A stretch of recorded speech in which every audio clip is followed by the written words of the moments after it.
Okay, so thank you so much, Hilke, for the introduction. Good morning, everyone.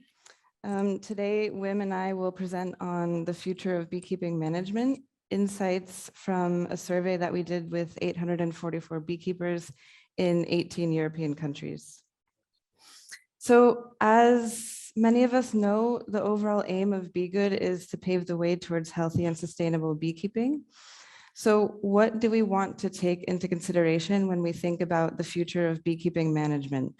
So there are many things, but in this presentation, we will focus on these three. So there's honeybee colony health, first and foremost. There's environmental quality and production efficiency. So when we think about healthy and sustainable beekeeping, the honeybee colony health is what pertains to healthy beekeeping.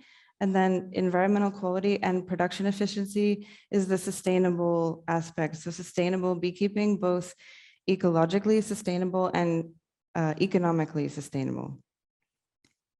So first, we will present insights on the current situation of these three themes. So honeybee colony health, environmental quality, and production efficiency from the survey that we did. And then afterwards, we will discuss the future of beekeeping management, paying particular attention to how digital hive monitoring technology can play a role. So the overall question that we want to address is how can digital hive monitoring improve hive management for more healthy and sustainable beekeeping? So this question will be the main focus of the workshop that we're going to do after lunch that will tie into this presentation, and this will be what we will address in the workshop. So what about this survey that we did with beekeepers? So the initial target was to obtain a minimum of 600 completed surveys. So the overall purpose of the survey was to gather information on many different things, such as beekeeping characteristics, opinions and attitudes of beekeepers, beekeepers' managerial characteristics, production factors, with the end goal to create groups of beekeepers based on their attitudes, and then to develop tailor-made recommendations for sustainable beekeeping business models. So that was the purpose of the survey. So we created a web link that was distributed through national beekeeping associations in 14 countries with the help of Be Good partners. And we ended up with 844 responses. So this was quite a good turnout. So who completed the survey? So beekeepers' ages ranged from 18 to 91 years old, with the mean age being 53. Around 4/5 were male, and 1/5 was female. We asked beekeepers to self-classify themselves as purely hobbyists to fully professional based on the size and economic value of their beekeeping operations. So most beekeepers indicated either being purely or rather hobbyist. So we wanted to make a distinction between hobby and professional beekeepers for further analysis. So to do that, we classified hobby beekeepers as purely and rather hobbyists, and then we classified professional beekeepers as the rest. So this came to around 80% hobby beekeepers and 20% professional, which more or less reflects the situation in Europe. And then the number of hives reported by beekeepers ranged from 1 to 6,000, with a mean of 72 and a median of 15. Professionals exhibited a statistically higher average number of hives. So professionals had an average of 291 hives, whereas hobbyists had an average of 21 hives. So now I'm going to turn it over to Wim, and he will present the results from the first theme, which is honeybee colony health. Okay, thank you very much, Dana. Is the microphone working all right? Good, thank you. So first, one of the questions that helped us to get an idea about the external validity of our survey sample, which means how well the sample represents beekeepers in Europe, was to look at the reported honeybee colony winter loss rates. Within the survey, we measured that as a percentage that the participants could indicate, and the majority, almost half of our sample, they indicated to have winter losses between 0 and 10%. And the framing of this question was over the past 3 years as a kind of average. You can also see that very high winter losses, like 40% or more, occurred very rarely within our sample, and less than 5% reported this number. But what was really interesting was to compare the results of that survey with previous data that have been reported by COLOS, by the winter loss surveys that they have published. And although the winter losses, they differ substantially from year to year, so that's COLOS 17-18 here, the light bars, the gray bars 18-19, and I think those were the most recent data at that time. And then the dark ones are our Be Good survey data. What is interesting is to see that generally the gradient is quite similar. So what we obtain in our survey mirrors to some extent also what COLOS has been reporting from previous years. And so, for example, in the lower end of the winter losses, we have Germany, Poland, Finland, and on the higher end, we have Portugal, Bulgaria, Belgium. It gives us an idea, but of course, and there is a lot of variability from year to year. Based on this, we can say that the external validity of our sample, the 844 beekeepers, is quite okay. There is a question, yes. Yes, yeah. Our data, so the question was, are these data both from professional and hobbyist beekeepers? Yes, these data are based on the total sample, the 844 beekeepers. Yeah. So for example, within our sample, the highest was 19% in Portugal, and we had around 10% in Germany, Poland. We had a very small sample in the UK, and so the number that you see here is the number of beekeepers from that country who completed the survey. And so for this kind of analysis, we mainly focus on the countries where we have a substantial sample size, like those 4 here, and then also those at the end. Okay, we also asked questions about the extent to which beekeepers check the health status of their colonies, and we had a series of questions, actually management actions that they could take, checking the presence of all stages of growth, for example, checking the amount of nutrition, space, number of adult bees, and so on. And here you can see to what extent at every inspection versus never, those practices have been implemented by the beekeepers in our sample. So the infestation level of Varroa is checked only a couple of times a year, which is quite logical.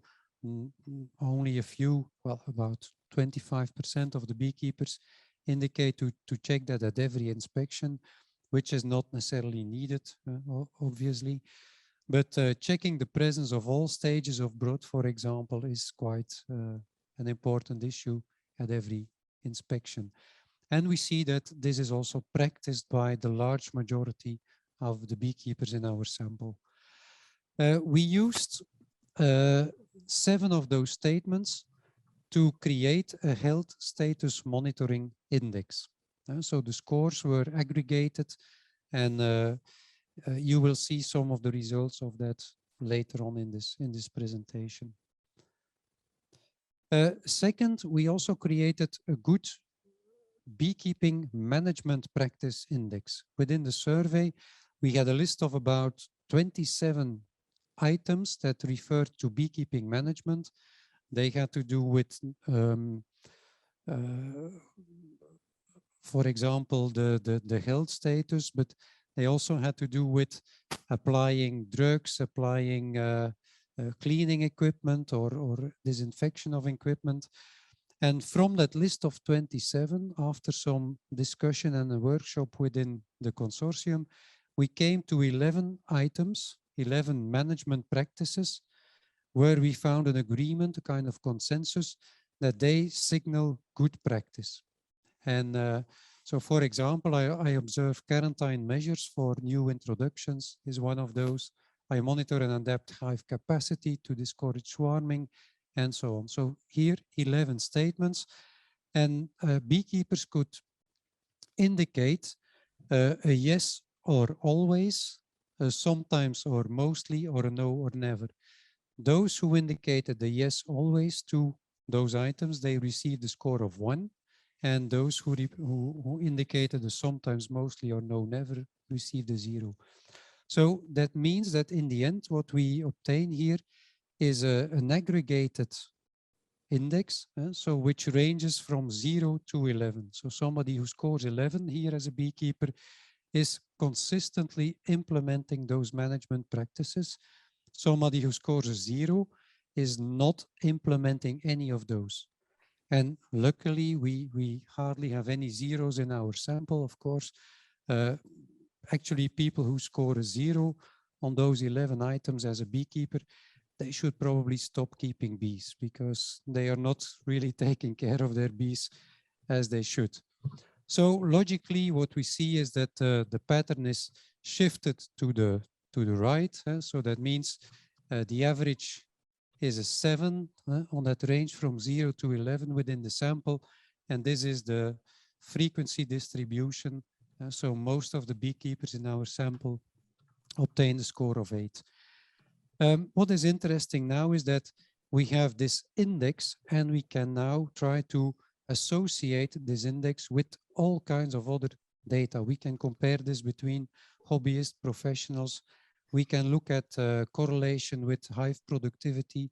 We can look at correlation with colony winter losses and these things. So that has all been done based on the data from this sample. Dana, I will hand over to you again. The details of those findings have been reported in our internal deliverables. They will become soon available after the review meeting, I assume, but also in following publications. Yes.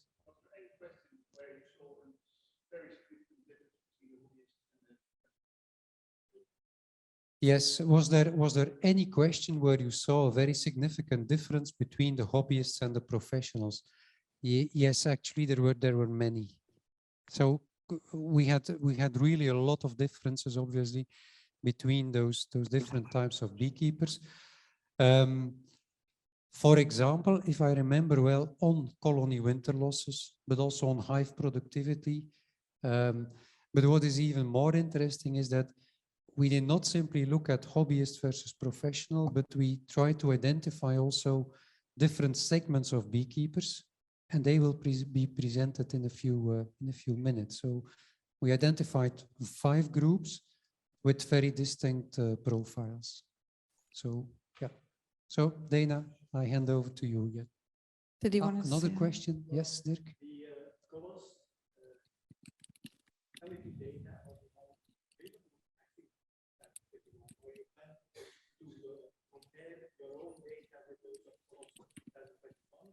We can easily do that, yes. We have our data. So the question from our coordinator is, the Colos data 21 have now become available. Do you still plan to compare those more recent data with yours? And the answer is yes, we can. Yeah. And we should obviously do it. Yeah. Okay, Dana.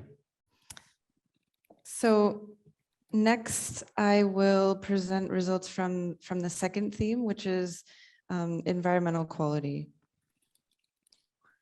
To assess environmental quality, we asked beekeepers to what extent they agreed to the following items on a 5-point Likert scale, so strongly disagree to strongly agree. So we used these 5 items to assess the quality of the natural environment. What's really interesting is the highest mean agreement score was for the environment surrounding my hives is biodiverse in terms of floral resources. So this is really a really amazing result, actually. Almost 80% of our sample, which is roughly 675 beekeepers, agreed that the environment surrounding their hives is biodiverse. So this is really a remarkable result. So the question now is, are beekeepers privileged to be in biodiverse environments, or are they making this conscious decision to place their hives in biodiverse environments? We don't know, but that's maybe a question. And then, so the first two items have to do with floral resources. So the first two items were highly correlated with each other. So we were able to aggregate these two into a variable called floral resources to then compare between hobby and professionals.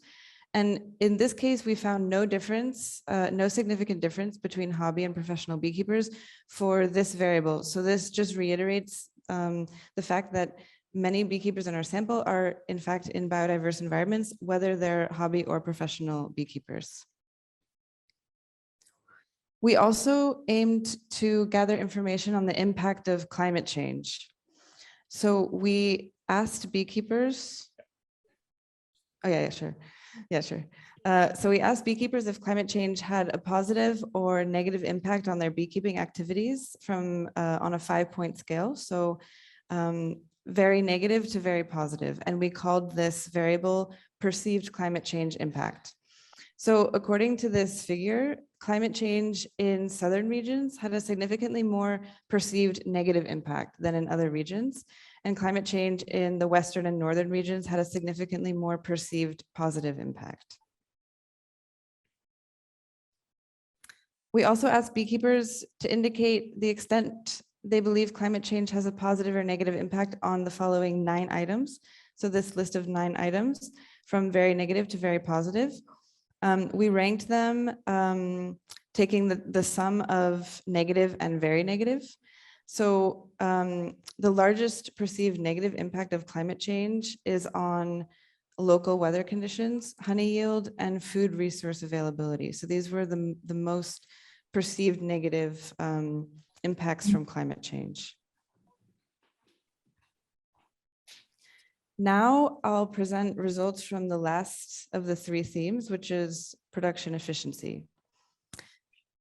So it's important for me to mention before I start this section is that when I talk about production efficiency, I'm speaking about honey production. So I'm not talking about wax or pollination or other beekeeping outputs. In this instance, I'm just talking about honey production. So that's important to keep in mind. So what do we mean by productivity? What is productivity? It's defined as the ratio of the output, honey, that a beekeeper produces relative to all the inputs that he or she uses. So it's output divided by all inputs. And then partial productivity focuses on the relationship between only one input factor and the output honey. So it's output divided by only one input. And examples of inputs in beekeeping are, they can be hives, they can be bee feed, they can be disease prevention and treatment, they can be packaging materials, jars, labels, and then labor, which is, the time that you spend on beekeeping. So we chose to look at 2 partial productivity measures, hive productivity and labor productivity. So hive productivity is the kilograms of honey per hive, and labor productivity is the kilograms of honey per day. So we chose to look at these 2. And this is because not all beekeepers use all inputs. So not all beekeepers in our data set used all inputs. So these measures had a strong level of applicability to most beekeepers in the data set, which is why we chose these 2. For hive productivity, it should first be mentioned that from the original data set of 844 beekeepers, this production efficiency is performed on a smaller data set of 662 after data cleaning of the economic section of the survey, where we had to take out some implausible cases. Hive productivity was calculated by the total kilograms of honey divided by the number of hives. So as you can see, Average hive productivity among the sample was 17.1. Among hobby beekeepers was 16.6 kilograms per hive. And for professionals, it was 19.6 kilograms per hive. So professionals had a slightly higher hive productivity. Aside from professionals having a slightly higher hive productivity, it was also exhibited by beekeepers in the northern region of Europe, beekeepers with 16 or more years of experience, beekeepers who perceive impacts of climate change to be positive. So again, we explored the external validity of our survey data on honey yield per hive. So we compared this to the EU 2018 data that have been reported in preparation for the national apicultural programs. The gray bars represent the EU National Apicultural Program data, and the black bars represent our own survey data. The average honey yields in our survey are lower compared to the EU 2018 data, except for Romania and Poland. But this may be because it may signal systematic underreporting in our survey, such as many beekeepers in our survey stopped completing the survey when they were asked to report their total honey production. So this could be a reason, but the most important thing in this graph to note is that we observe the same gradient. So the same gradient in our data and the EU data is the same. Moving on to the next partial productivity, which is labor productivity. So labor productivity was calculated by the total kilograms of honey produced per man day. So total kilograms of honey per day. The average labor productivity among the sample was 9 kilograms per day. Among hobby, it was 7 kilograms per day. And among professional beekeepers, it was 15 kilograms per day. So it was significantly higher among professionals. So this indicates that maybe professionals might be a bit more efficient in their use of time to produce honey. Higher labor productivity was also exhibited by beekeepers, interestingly, who were younger. Beekeepers with a higher amount of hives, beekeepers in the northern and eastern regions, and beekeepers with 6 or more years of beekeeping experience. We also used an additional measure for the production analysis. We used efficiency. So efficiency is defined as the ratio between the weighted sum of outputs and inputs. So whereas productivity before was looking at one input at a time, either hives or labor, efficiency is now seeing how good beekeepers are at producing honey by taking both hives and labor into account. So before we looked at one or the other, but efficiency is combining both. So efficiency can be mathematically calculated using data envelopment analysis. So we used the program DEEP and we conducted data envelopment analysis. So like I said, we used a model where we had one output, which was honey, and 2 inputs, labor and number of hives. Efficiency scores can range from 0 to 1. So the average efficiency among the sample was 0.33, as you can see in the figure. The large majority of beekeepers exhibit a medium to low efficiency, compared to a select number who stand out clearly, who had an efficiency score of 1. Thanks, Wim. So the efficiency, the majority exhibit a medium to low efficiency. So why is this? Why are the scores, why is the average around 0.33? Well, before, when Wim was presenting on the honeybee colony health section, we learned that beekeepers are actually quite attentive to their bees. So they're spending a lot of time. These beekeepers really care about their bees. They're spending a lot of time and they're quite attentive, but efficiency is measured taking into account labor use, where spending less time on beekeeping results in a higher efficiency score. So it's important to know that when we look at efficiency, it's purely from a honey production point of view. It's not taking into account their attitudes, their motivations. So this is why we think the efficiency scores might be around 0.33. Also, hobby beekeepers might enjoy spending more time with their bees. So it's important to know that this is purely from a honey production point of view.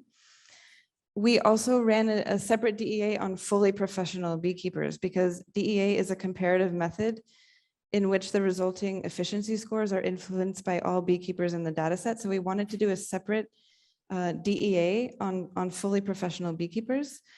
So the average was 0.487. So it's a little bit higher than the efficiency scores from the whole data set. And it might suggest that professional beekeepers, again, might be a bit more efficient with their use of time, with their labor use. So now I'll hand it back over to Wim and he can present on the beekeeper segments. Yes, thank you, Dana. So in the next step, one of our ambitions was also to identify groups of beekeepers with similar types of motivations and also to profile those groups as possible target groups for future communication, extension services, and eventually also policy initiatives. We analyzed the full data set, 841 beekeepers. We lost 3 cases because they reported quite unrealistic values. I remember there was one case with a hive production, with a honey production per hive, an average of 250. So we did not believe that this was realistic, just to mention one. But within the survey, we had 2 sets of questions. One was referring to what is called a business orientation, and another set was referring to a natural orientation.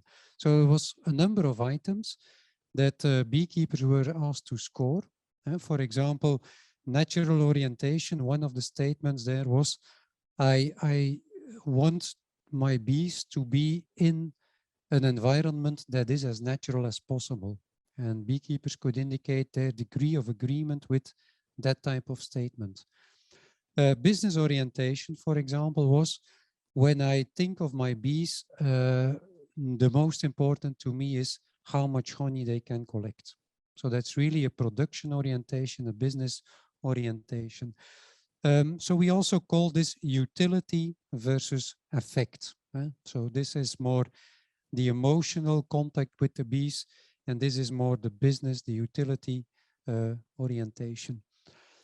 We obtained 5 distinct clusters, which we also managed to profile, and we also gave them a distinct name. So they range from the professionals over the passionate, skilled, average, cool, passionate hobbyist, urban explorer. For example, the passionate hobbyist is a beekeeper with a very strong natural orientation and a very low business orientation. So it's not surprising that then, for example, also in a production efficiency analysis, that this type of beekeeper scores much lower than, for example, a professional who is really focused on honey production. That's the main motivation, perhaps, of this beekeeper. On the other side, we have here average cool, relatively low level of affect towards bees, and a moderate business orientation. So when we look at the profile briefly of those segments, what we saw was that this group of professionals, obviously they have the highest number of hives. They are relatively young within our sample. You have seen that the average age was 53. Here I think the average was around 45. They have the highest honey yield per hive, which is consistent with their business orientation. And they are also the beekeepers who are most engaged in migratory practices. So they travel with their bees also for honey production mainly.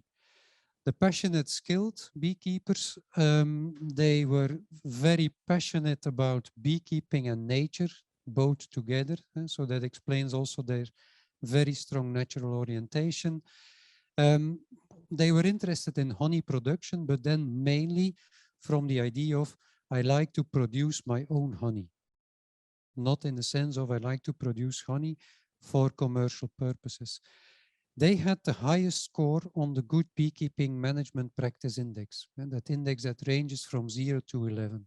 So they were to a large extent hobbyists, but hobbyists who really manage to practice professional skills, and they spent a lot of time and they implemented most of those good beekeeping management practices. Average cool, not focused on pure performance. It's a rather average profile. You can also see that because they are closest to the middle of that graph. So they did not have a very distinct profile apart from this. The passionate hobbyists, they clearly see honeybees as part of nature. They don't perceive themselves as part of the livestock system. They don't perceive themselves as part of agriculture, but as part of nature and biodiversity conservation. They have a relatively low amount of hives. They are hardly involved in pollination, or they don't care. At least they don't travel also with their bees. And they also have the lowest honey yield per hive, because that's not their ambition. Their ambition is to have some bees for biodiversity, nature conservation, whatever. And then finally, urban explorer. There we found the highest share of urban beekeepers. Within the sample, I think we had about 60 urban beekeepers altogether. A large part of them were in this segment, and also a high share of starters. So probably these were beekeepers who still try to find their way in beekeeping. And maybe over time they may evolve into this, and maybe within a longer period of time into that direction, who knows. So we have those 5 segments. They are fully profiled, and we want to keep working with those to do further analysis also on their economic performance and also towards policy recommendations. This will be our main focus in the coming year also. Okay, and then I hand over to you again, Dana, for hive monitoring technology. Question? No, you can ask a question, please. There are countries. Sorry? Yeah, how do those profiles differ or distribute across countries? There are clear differences, north, south, east, west. I don't know all these things by heart, unfortunately. Apologies for that. But they differ in terms of how they monitor the colony health. They differ in terms of winter colony losses. They differ in terms of regional distribution. They also differ in terms of being member of beekeepers associations, in terms of how many years they have been active, and so on. So we have that profile fully described. It's actually a full page of descriptors per segment. Yeah. Okay, good. Dana. So now we have finished presenting the results that we have from the 3 themes. So now we will turn to how hive monitoring technology can play a role. So in the survey, we define digitally monitor as using electronic devices in beekeeping that are connected to other devices or networks that can operate interactively. Examples of digital hive monitoring in beekeeping include hive monitoring, colony surveillance, swarm detection, bee counting, and using a digital logbook. The topic of hive monitoring technology was addressed in 2 separate sections of our survey. The first section aimed at assessing beekeepers' current use of hive monitoring technology, and the second section aimed at assessing beekeepers' future intention to use hive monitoring technology. The first section, aiming to assess beekeepers' current use, we asked beekeepers the ways in which they currently use hive monitoring technology. So in this figure, it shows that regarding the ways in which beekeepers currently monitor their hives, monitoring the weight received the highest amount of users, followed by temperature, humidity, sound, and finally using a digital logbook was the least used in the sample. To assess the difference between current users and non-users, we calculated we classified beekeepers as current users if they indicated yes to any of the 5 questions, and non-users if they said no to all 5 questions. So if a beekeeper said yes to 1 or more of these questions, they were classified as a current user, which brought us to around 176 current users and 668 non-users. So it's around 20% of our sample currently use some form of hive monitoring technology. We were then able to compare current users versus non-users, and we found that current users had a higher share of professional beekeepers, a higher share of beekeepers with 16 or more years of experience, a higher share of beekeepers with 21 to around 1,400 hives, a higher share of beekeepers in the eastern and southern regions of Europe, a higher average score on the GBMP index, a higher average honey yield per hive, and a more perceived negative climate change impact. And then we didn't find any differences between current users and non-users in terms of colony winter loss rate. We didn't find a difference there. Floral resources, hive productivity, and efficiency.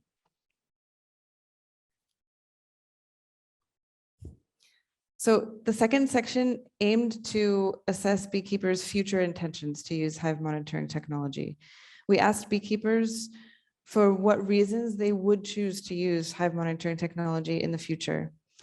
The highest mean agreement score was for, I would choose to use digital hive monitoring technology for easier management. And the lowest was, I would choose to use digital hive monitoring technology to save costs. So it seems as though beekeepers in our data set want the technology for easier management, but not necessarily to save money. Overall conclusions from our presentation, what have we learned? We have learned that beekeepers in our sample are very good at taking care of their bees. They're very attentive. Number 2 is they also manage to place their hives in biodiverse environments. The beekeepers in our sample are in their hives or in biodiverse environments. Although local weather conditions and honey yields could get worse from climate change. Number 3, they have honey production levels in line with EU data. And number 4, the large majority have medium to low efficiency compared to a select number of high efficiency. So now we want to know, based on what we've learned, how can digital technology help? Based on what we've learned from our results, the fact that efficiency is something that beekeepers score medium to low on, it's logical that perhaps hive monitoring technology could increase efficiency by saving beekeepers time, because that's something that they might be able to improve on, and technology could help to improve efficiency. So we want to know from you how else digital technology could help. So the question mark indicates what we will work on in the workshop after lunch. So this is really, we want to explore this more. And so in the workshop after lunch, this is what we will address, is how else can digital technology help? Thank you very much.